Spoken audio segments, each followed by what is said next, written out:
اللہ کریم نے جو قرآن کی شان بیان فرمائی، الف لام میم تلک آیات الکتاب الحکیم، الف لام میم یہ حکمت والی کتاب کی آیتیں ہیں۔ یعنی قرآن کریم کی پہلی شان تو یہ ہے کہ ہر لفظ حکمت بھرا ہے، ہر لفظ میں خزانے ہیں۔ اور آگے ارشاد فرمایا ہدن یعنی ہدایت۔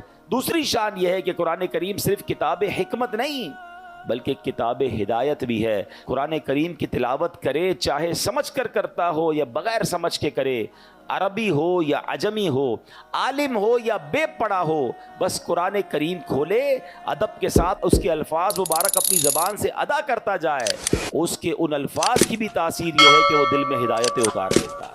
سمجھ نہ بھی آئے تو تلاوت قرآن امپیکٹ رکھتی ہے۔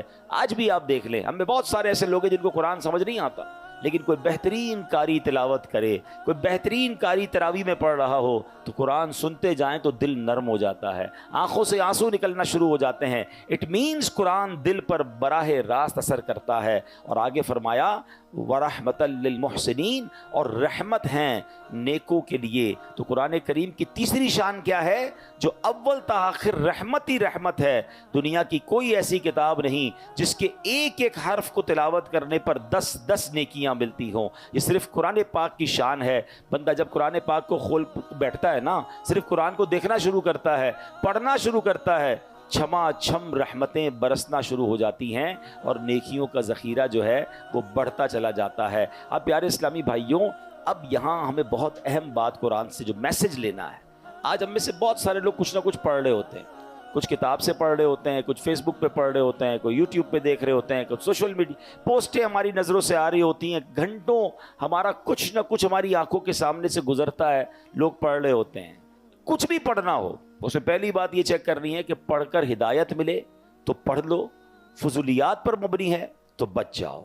جو پڑھ رہے ہو اس سے حکمت و نصیحت ملتی ہے تو پڑھ لو، فضولیات ہیں، گمراہی آتی ہے، نیکی سے دور ہو جاؤ گے، اس سے بچ جاؤ۔ اگر اسے پڑھ کر ثواب ملنے کی امید ہے تو پڑھ لو، اور ثواب ملنے کی امید نہیں بلکہ گناہ کی امید ہے، اس سے بچ جاؤ۔ تو اب یہ کلیہ سامنے رکھ لیں کہ کیا دیکھنا ہے، کیا سننا ہے، کیا نہیں سننا، کیا پڑھنا ہے، کیا نہیں پڑھنا۔ اگر یہ بات ہمیں سمجھ آ جائے تو قرآن نے اپنی شان بھی بیان کر دی، اور رہتی دنیا کو پڑھنا، سننا، دیکھنا کیا ہے اور کیا نہیں دیکھنا اس کا فارمولہ بھی بتا دیا۔